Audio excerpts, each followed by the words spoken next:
예레미야 7장 말씀.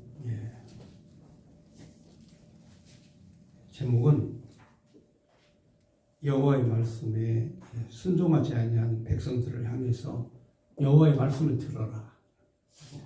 예레미야 선지자가 성전문 앞에서 외친 내용의 설교 말씀입니다.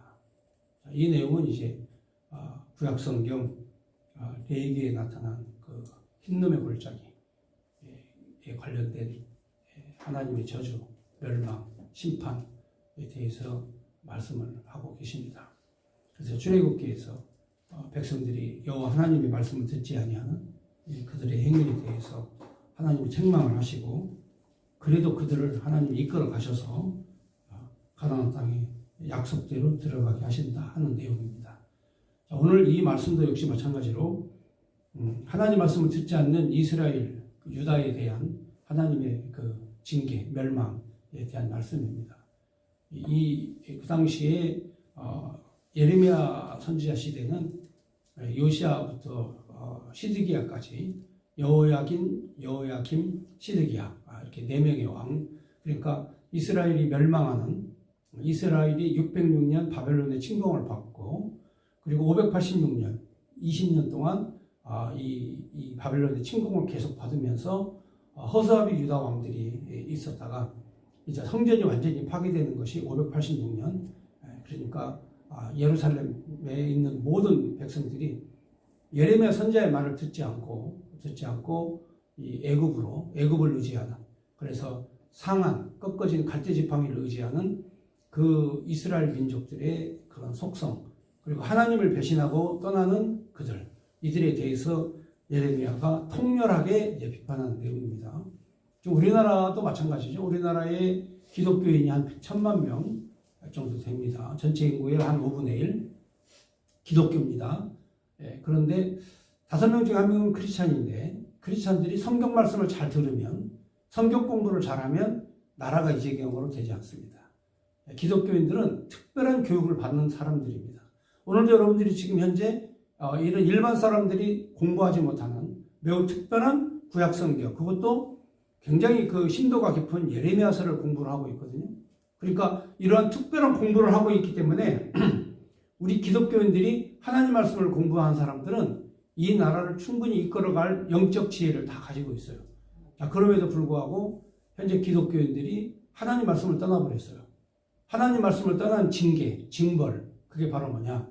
그렇죠. 교회 안에 공산주의자들이, 사회주의자들이, 교회를 반대하는, 복음을 반대하는 이런 사람들이 현대신학이라는 이름으로, 용공신학이라는 이름으로 이렇게 교회 안에 침투해 들어와 있죠. 여러분, 공산주의 신학이 말이나 되는 얘기입니까? 말도 안 되죠. 근데 공산주의 신학을 엄연하게 그들이 가르치고 있어요. 용공신학, 민중신학. 여러분, 민중신학이란 말이 됩니까? 말도 안 되죠. 그러나 교회 안에서 민중신학을 가르치고 있어요. 신학대학에서 바로 이 민중신학을 가르치고 있고, 용공신학을 가르치고, 그리고 사회복음이다 해가지고 복음을 바꿔요. 변질시켜요. 변질시켜서 바로 이 기독교의 가장 핵심적 뿌리, 복음적 내용을 다 빼버리고 인간이 중심이 되는 인본주의, 그리고 철학이 중심이 되는 철학사상. 자, 이것을 교회에서 가르치죠. 하나님께서 가장 진노하실 일이 뭐냐? 성전이라고 해놓고, 교회라고 해놓고, 그곳에서 하나님을 놓고, 바로 인간의 주장, 인간의 철학, 인간의 생각만 가득한, 자, 이러한 세상이 되어버리면 망하는 거 아니겠어요? 그래서 예레미야 선지자가 바로 성전 앞에서 성전을 출입하는 사람들에게 고함을 질러요. 이것은 성전이라 하지 마라. 성전이라고 말하는 자는 거짓말이다. 속지 마라. 하면서 예레미야 선지자가 통렬하게 바로 성전을 출입하는 대제사장, 그리고 성전을 출입하는 서기관, 성전을 출입하는 백성들, 그들을 향해서 목숨을 걸고, 그 당시에 성전을 대항하면 목숨 건 것이거든요. 목숨을 걸고 이 말씀을 외쳤습니다. 지금 우리나라도 이런 어려움에 처해 있습니다. 한국 교회가 위기에 빠져 있어요. 자, 왜 위기에 빠져 있느냐? 바로 범죄를 행해도 범죄인 줄을 몰라요. 죄를 지어도 이게 죄인 줄을 몰라. 하나님을 거역해도 거역한 줄을 몰라요. 그게 오늘날 한국의 교회예요. 예를 들어서 대한민국은 지금 현재 이 네 개의 나라에 네 개의 집단에 포위되어 있어요. 하나는 제일 북방의 소련. 소련이 과거 6.25 전쟁의 주범이죠. 6.25 전쟁을 일으켜서 남한을 미군을 몰아내고 남한을 공산주의 국가로 만들어라. 소련이.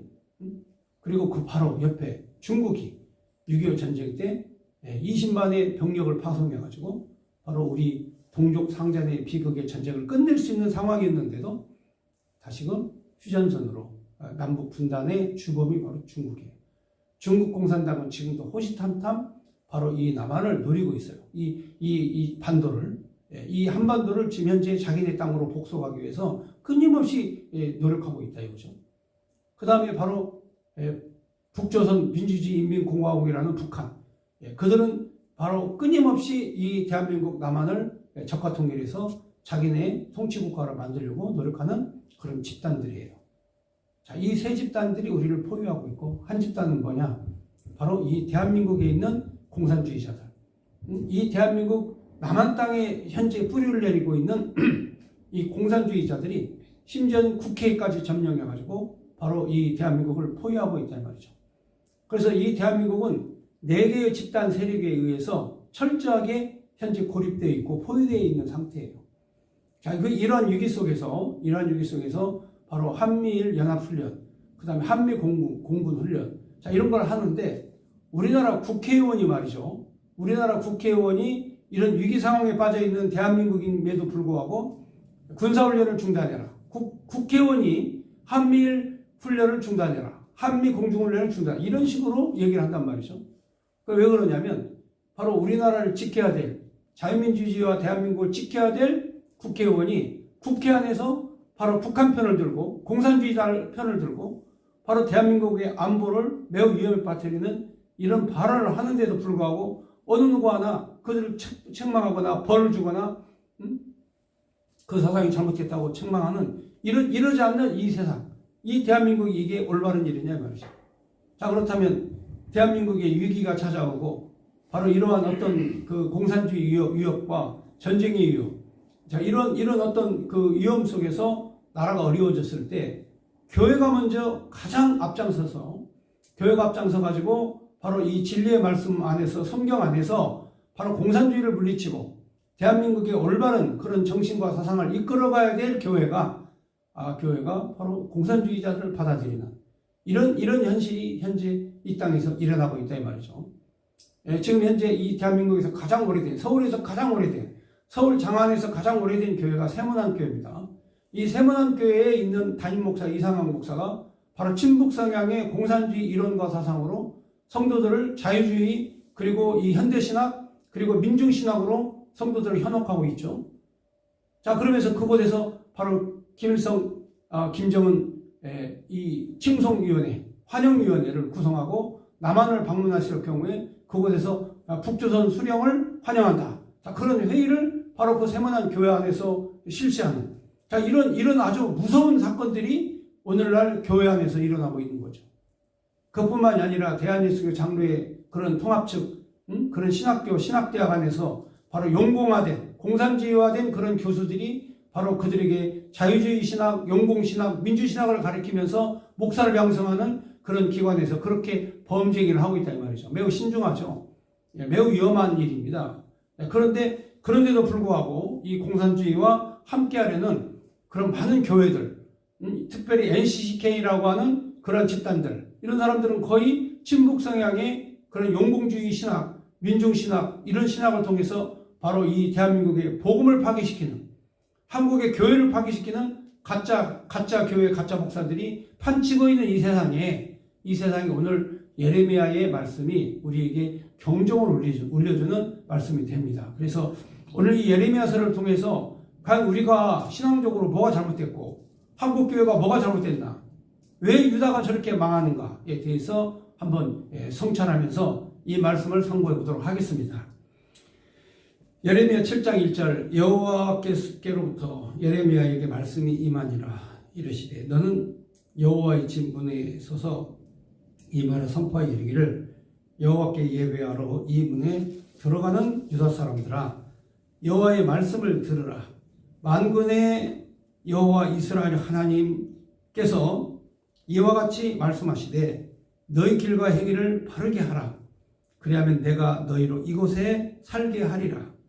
너희는 이것이 여호와의 성전이라 여호와의 성전이라 여호와의 성전이라 하는 거짓말을 믿지 말라.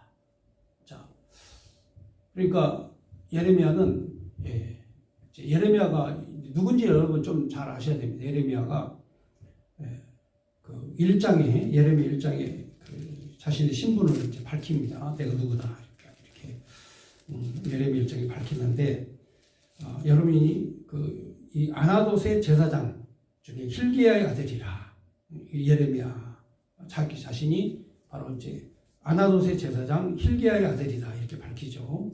예. 여러분이 아나돗은 이제 어디냐면 그 다윗의 아들 그 솔로몬 시대에 바로 그 솔로몬의 그 형 아도니아가 있습니다. 아도니아.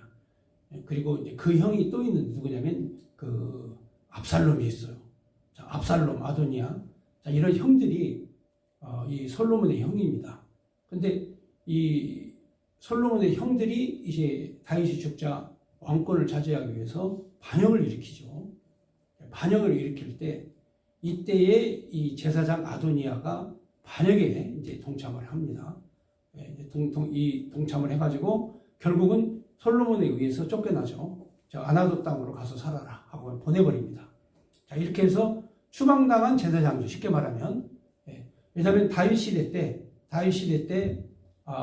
이 철저하게 다윗을 도와서 그 왕권을 강화시킨 그런 제사장의 공로가 있기 때문에 죽이지는 않고 아나돗 지방으로 추방을 시켜요.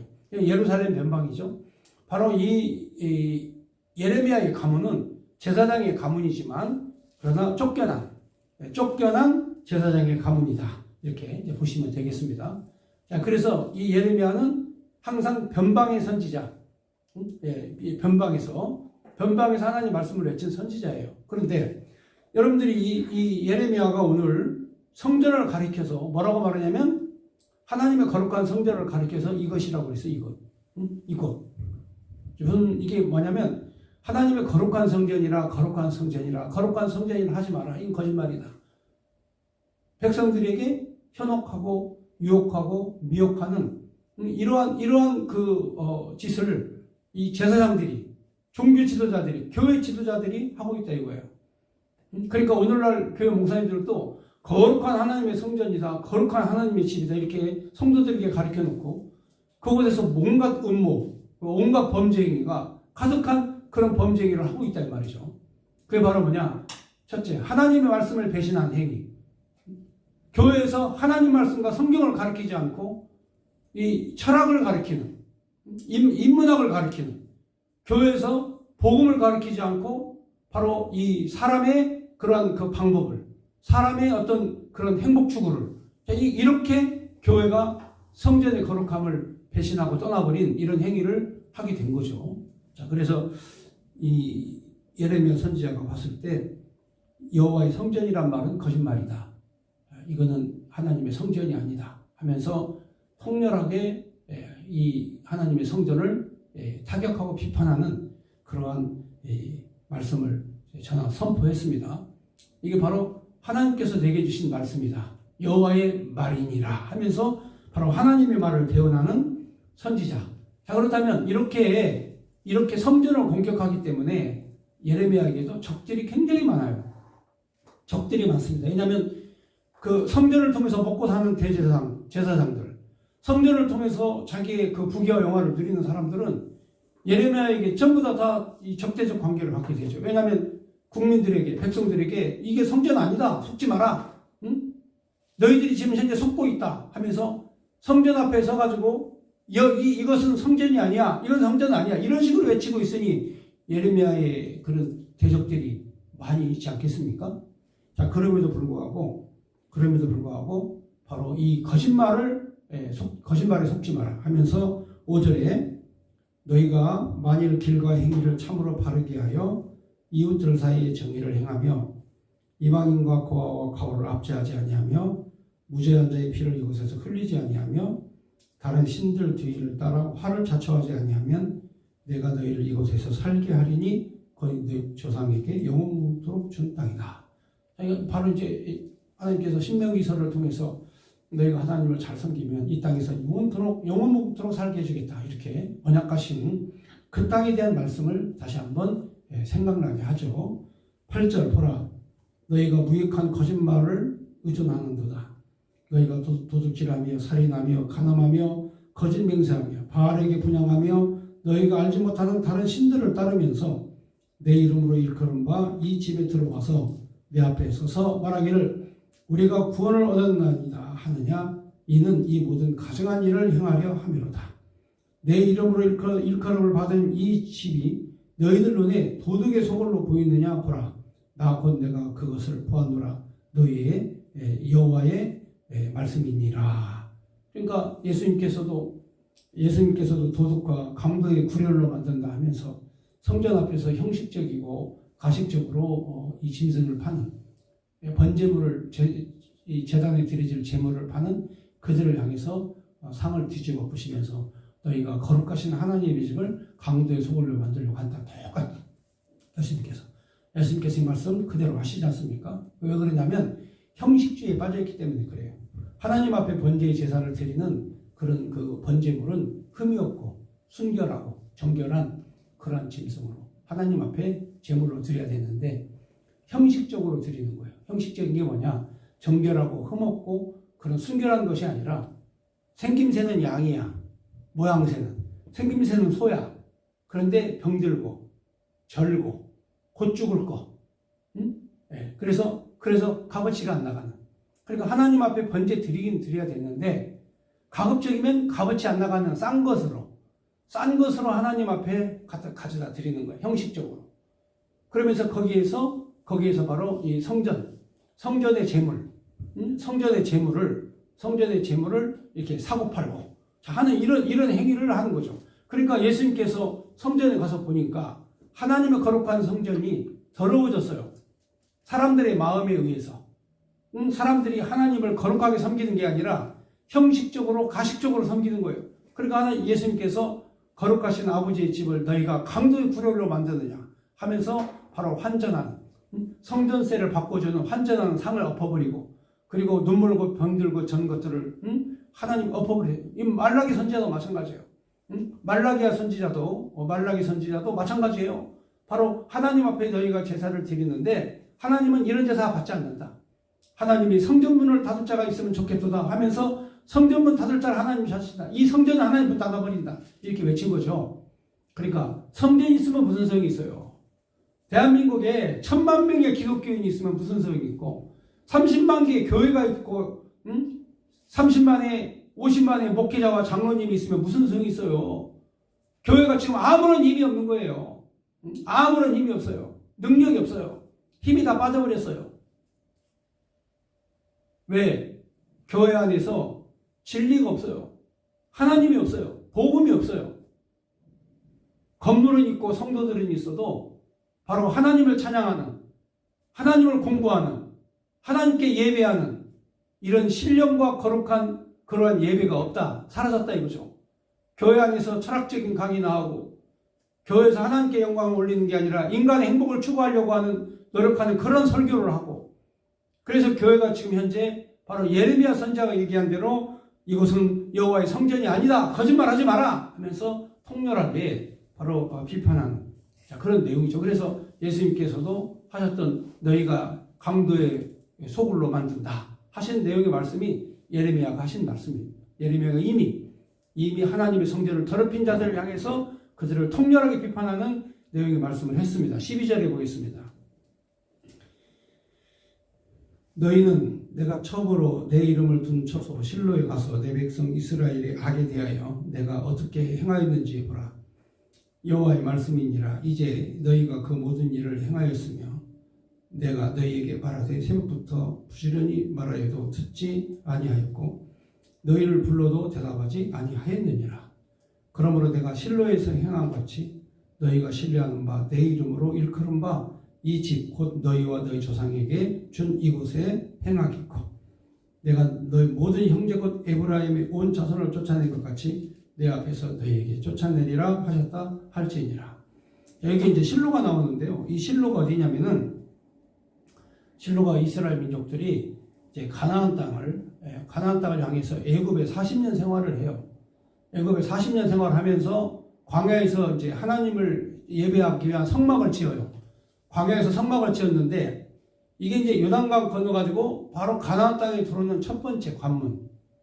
가나안 땅에 들어와서 첫 번째 관문이 어디냐면 실로예요. 그래서 이 실로에다가 하나님 여호와의 성막을 지어요. 거기다 성막을 짓습니다. 그리고 이 사무엘 시대 때까지, 사무엘 시대 그러니까 여호수아 시대 때부터 시작해가지고 사무엘 시대 때까지 사사 시대에는 하나님의 집이 실로에 있었어요. 실로에 약 350년간. 그러니까 여호수아 때부터 시작해가지고 이 사무엘 선지자 시대 때까지 바로 이 실로에 있었고, 그 다음에 실로에 있던 여호와의 집을 이제 옮깁니다. 성막을 옮겨요. 어디로? 예루살렘으로. 그래서 예루살렘에다가 성막을 짓고 다윗이 거기에다가 이제 성전을 지으려 하다가 그의 아들 솔로몬이 성전을 짓게 되죠. 그러니까 성전을 지을 때까지는 하나님의 집이 어디에 있었냐면 실로에 있었어요.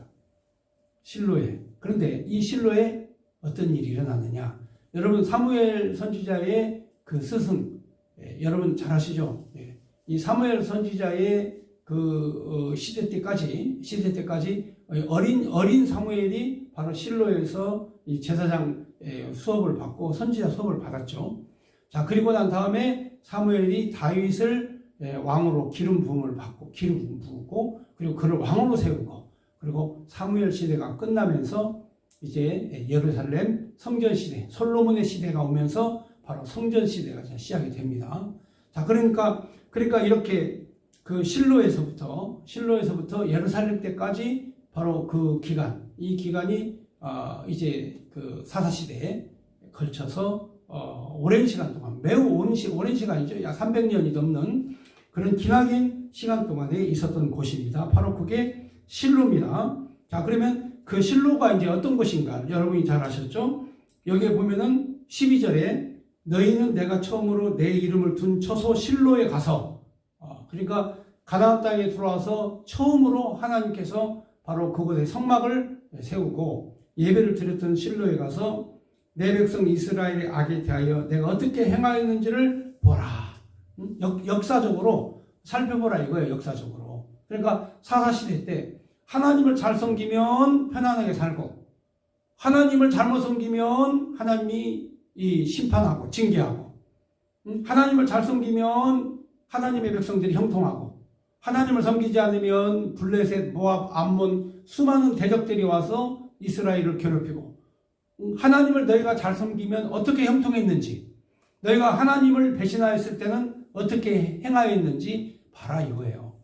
하나님 잘 섬기는 백성들이 얼마나 잘 사는지, 하나님을 잘 섬길 때 얼마나 평안했는지, 또 하나님을 배신하고 우상을 섬기고 이방신을 섬겼을 때 너희가 어떻게 망했는지, 그거를 실로를 통해서 교훈을 삼아라 하면서 하나님께서 이 예레미야를 통해서 말씀을 하시는 거죠.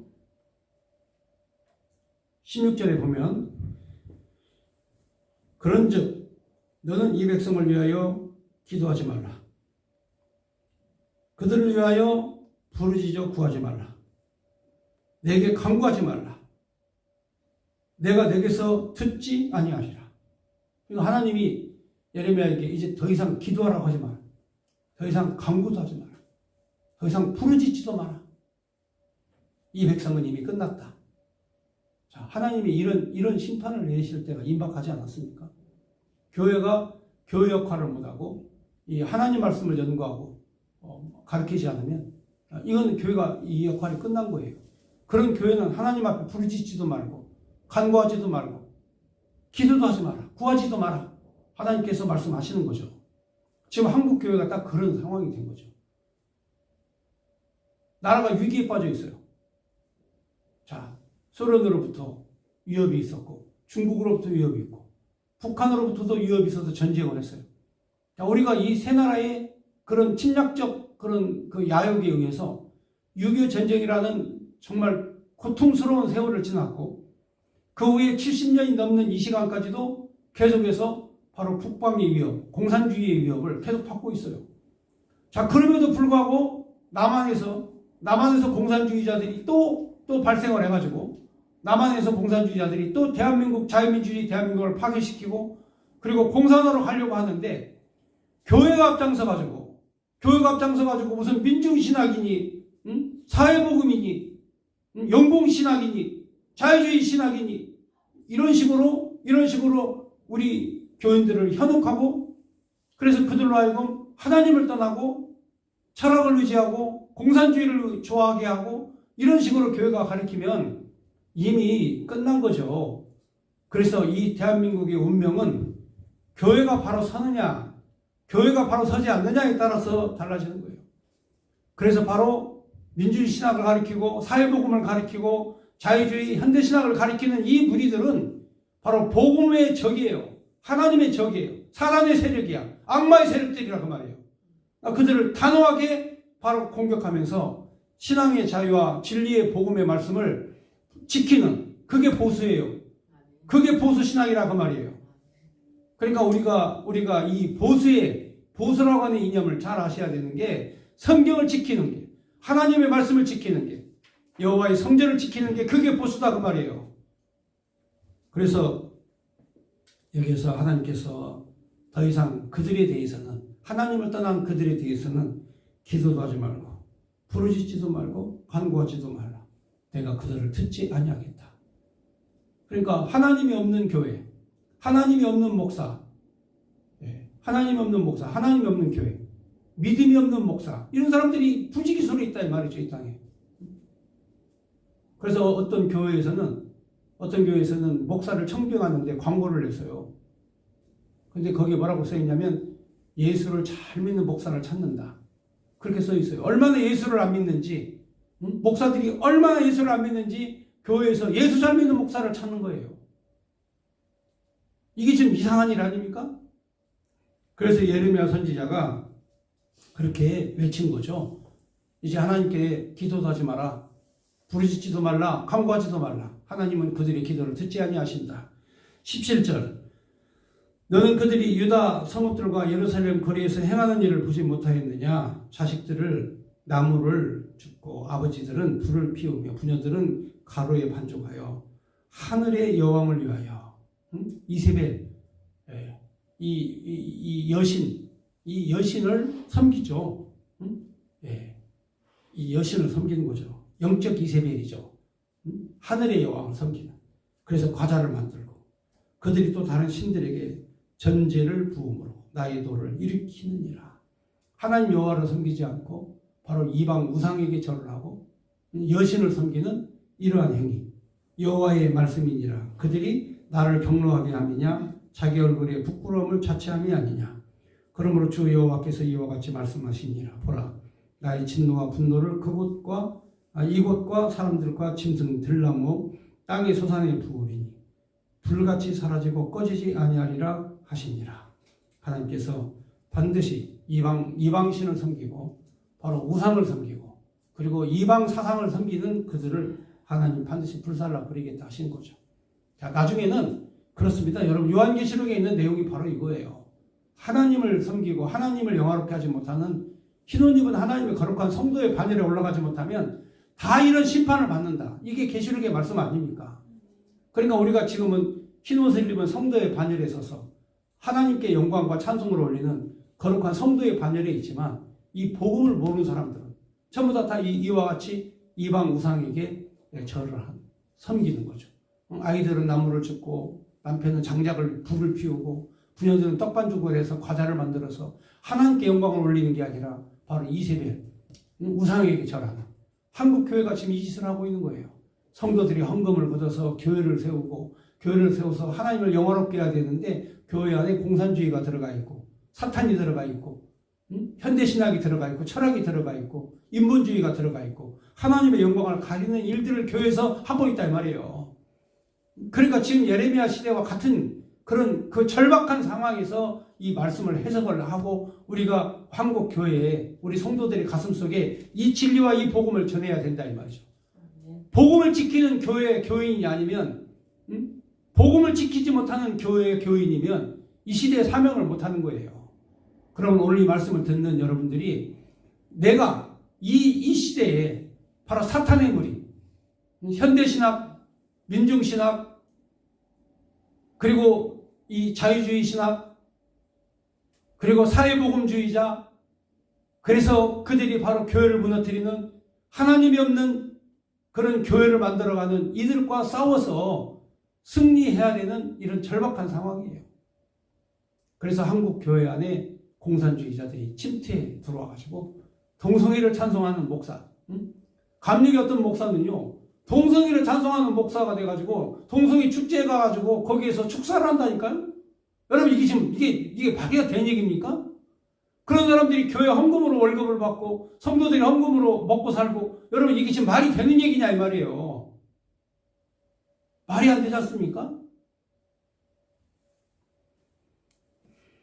그래서 하나님께서 그런 어리석은 백성들에게 예레미야를 통해서 대책을 세워주셔요. 하나님께서 그러면 너희는 이렇게 해라, 이렇게 해라 하면서 예레미야를 통해서 하나님이 대책을 세워줘요. 그러니까 이 땅에 무너진 이 복음을 바로 세울 수 있는 유일한 방법은 뭐냐? 오늘 예레미야 21장에 있는 말씀대로만 하면 돼요. 자, 21절. 만군의 여호와 이스라엘 하나님께서 이와 같이 말씀하시되 너희 희생제물과 번제물의 고기를 아울러 먹으라. 사실은 내가 너희 조상들을 애굽의 땅에서 인도하여 낸 날에 번제나 희생에 대하여 말하지 아니하며 명령하지 아니하였고, 오직 내가 이것을 너희에게 명령하여 이르기를 너희는 내 목소리를 들으라. 그리하면 나는 너희 하나님이 되겠고 너희는 내 백성이 되리라. 너희는 내가 내게 명령한 모든 길로 걸어가서 그리하면 복을 받으리라 하였으나. 자, 출애굽기 19장에 다른 거 아무것도 하지 말고, 아무것도 하지 마라. 너희는 내 목소리를 들어라. 내 음성을 청종해라. 그러면 너희가 살겠고 너희가 복을 받을 것이다. 하나님 여호와의 목소리를 청종해라. 이거예요. 그러니까 어떤 행동하기 전에 번제 제사 뭐 이런 거 드리기 전에 하나님 말씀 청종하고 들어라 그 말이에요. 예배당 세우고 교회당 세우고 하기 전에 하나님의 말씀부터 들어라. 말씀부터. 성경 말씀, 여호와의 말씀, 이 말씀 공부를 먼저 해라 이거죠. 공부를. 그래서 너희가 내 말에 청종하면 너희가 복을 받을 것이다. 그렇게 해서 바로 너희는 내 백성이 되고 나는 너희 하나님이 될 것이다. 그러면 너희가 복을 받게 될 것이다. 그러므로 내 목소리를 청종하여 들어라. 내 목소리 들어라 이거죠. 근데 이 제사장들이 말이죠. 하나님 목소리를 듣기는 하지 않고 자기 목소리를 들으라고 가르치죠. 오늘날 교회 목사들이 나쁜 게 뭐냐면 하나님 말씀을 가르치는 게 아니라 목사의 말에 순종하고 목사의 말에 복종하고 이렇게 거짓 복음을 가르치는 거죠. 목사에게 순종하면 하나님 앞에 복을 받는다? 그 성경이 어디 있어요? 하나님의 말씀에 순종해서 복을 받는 거지. 목사가 하나님 말씀을 대언하니까 지가 무슨 하나님이 된 거예요? 그게 이단이 되는 거예요. 그게 이단이.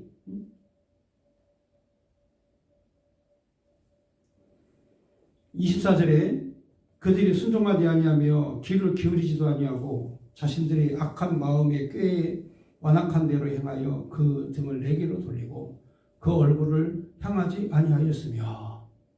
하나님 말씀을 들어야 되는데, 하나님 말씀 청종해야 되는데 자신들의 마음에 이 꾀가 생긴 거야. 꾀가 생긴 거야. 하나님 말씀을 가리키는 것보다 내 말에 복종하고 순종하게 만드는 게 더 좋겠다. 그게 바로 뭐예요? 사람을 우상화시키는 거예요. 사람을 우상화시켜요. 그러니까 사람 말을 듣게 하는 거야. 공산주의가 왜 나쁘냐? 공산주의가 바로 사람의 말을 듣게 하고 사람을 우상화시킨 거예요. 주체사상이 왜 나쁘냐? 바로 김일성을 신으로 만들었기 때문에 그게 나쁜 거예요. 지금도 김일성의 망령이 살아가지고 주체사상이 살아있어가지고 지금도 교회 안에서 주체사상을 가리키는 이런 교회가 있단 말이에요. 이 심각하죠.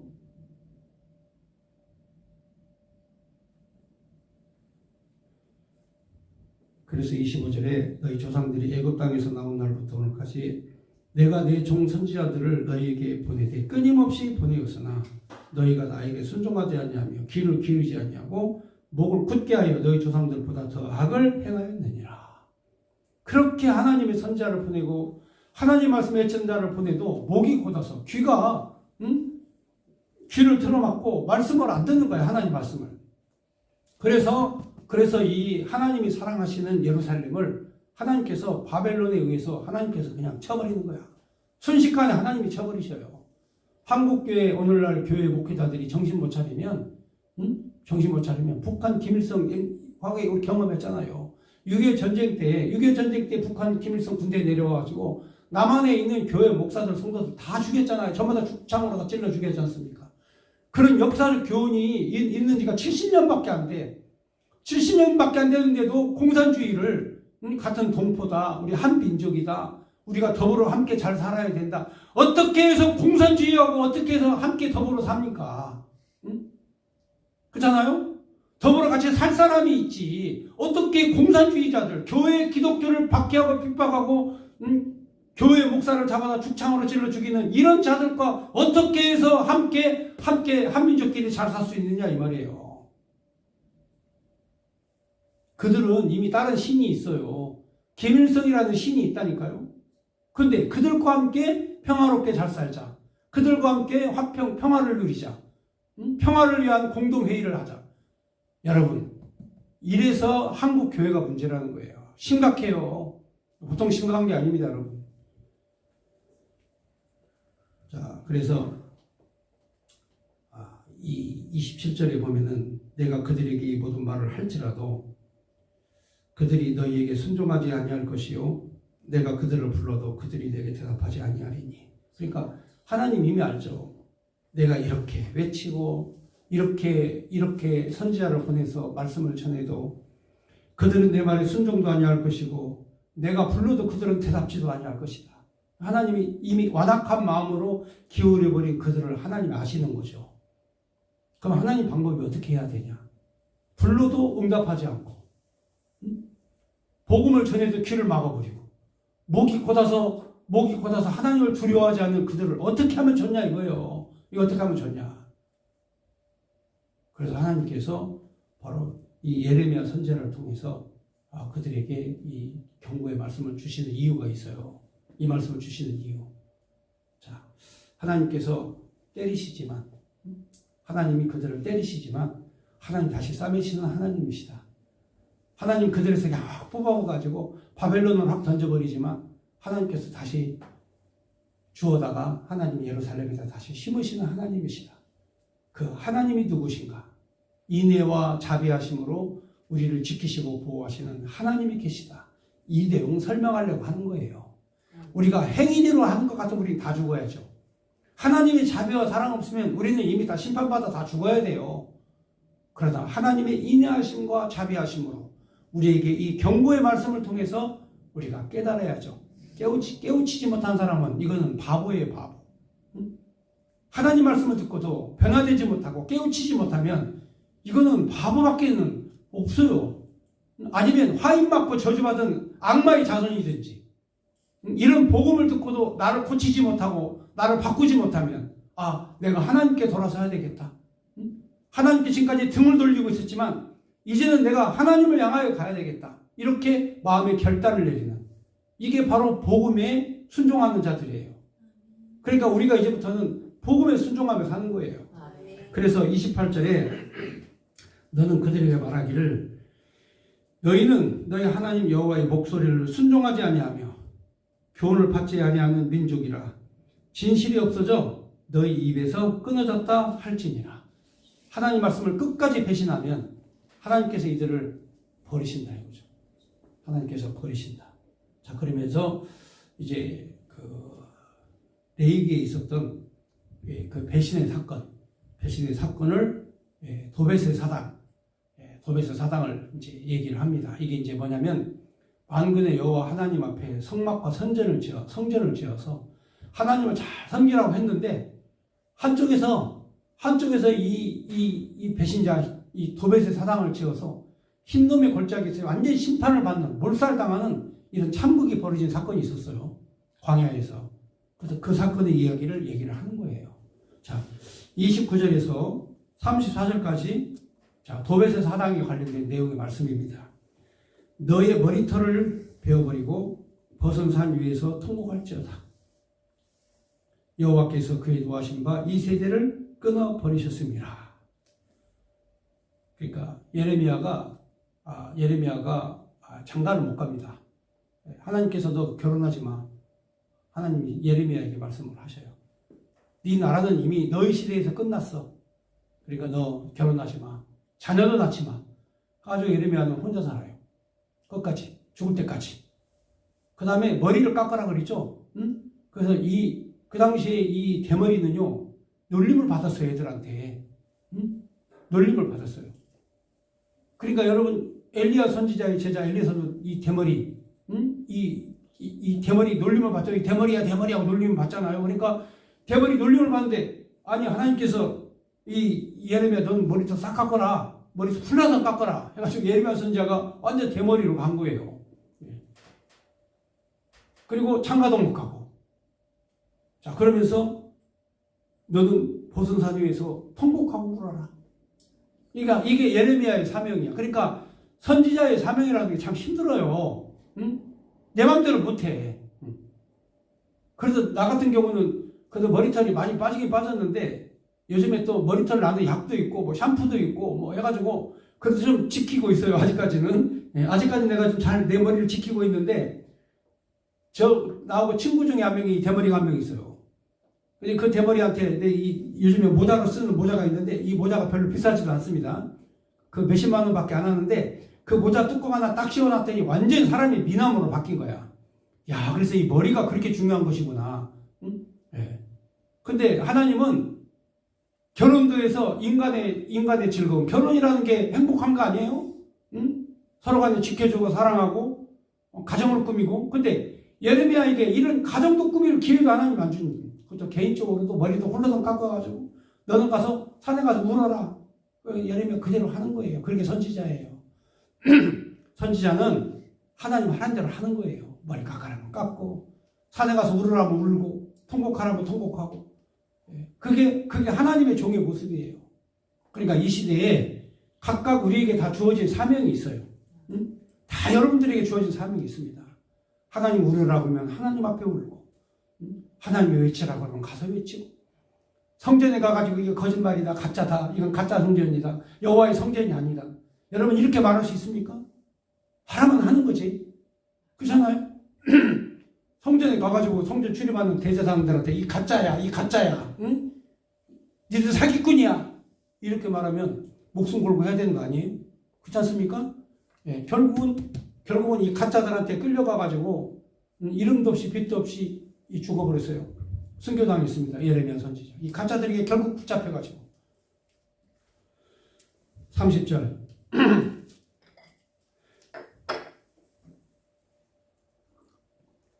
여호와께서 말씀하시되 유다 자손이 나의 눈앞에 악을 행하여 내 이름으로 일컬음 받을 집에 그들이 가정한 것을 두어 집을 더럽혔으며 흰눈의 아들 골짜기 도벳 사당을 건축하고 그들의 자녀를 불살랐나니 내가 명령하지 아니하였고 내 마음에 생각지도 아니한 일이라. 그러므로 여호와께서 말씀하시니라. 날이 이르면 이것을 도벳이라 하거나 흰눈의 아들 골짜기라 말하지 아니하고 죽음의 골짜기라 말하니 이는 도벳의 자리가 없을 만큼 매장했기 때문이라. 이 백성의 시체가 공중에 세워 땅의 짐승의 밥이 될 것이다. 그것을 쫓아낼 자가 없을 것이라. 그때 유다 성읍들과 예루살렘 거리에 기뻐하는 소리, 즐거워하는 소리, 신랑의 소리, 신부의 소리가 끊어지게 하리니 땅이 황폐하리라. 결혼하고 장가가고 애 낳는 아이들의 울음소리가 없고 이미 심판받은 거예요. 그 땅이 이미 저주받은 겁니다. 이 땅에 저주의 날이 임하기 전에 예레미야가 경고했던 내용의 말씀대로 하나님 말씀 붙잡고 순종하고 하나님 말씀 청종하면 삽니다. 그래서 하나님께서 말씀하시기를 내 말 청종하면, 내 말이 청종하면 너희가 복을 받을 것이다. 이렇게 말씀했지 않습니까? 나는 너희의 하나님이 되겠고 너희는 내 백성이 되리라. 너희는 내가 명령한 모든 길을 걸어가라. 그리하면 복을 받으리라. 너희가 내 말이 청종하면 너희가 복을 받는다 하는 내용의 말씀, 여기까지 오늘 말씀드렸습니다.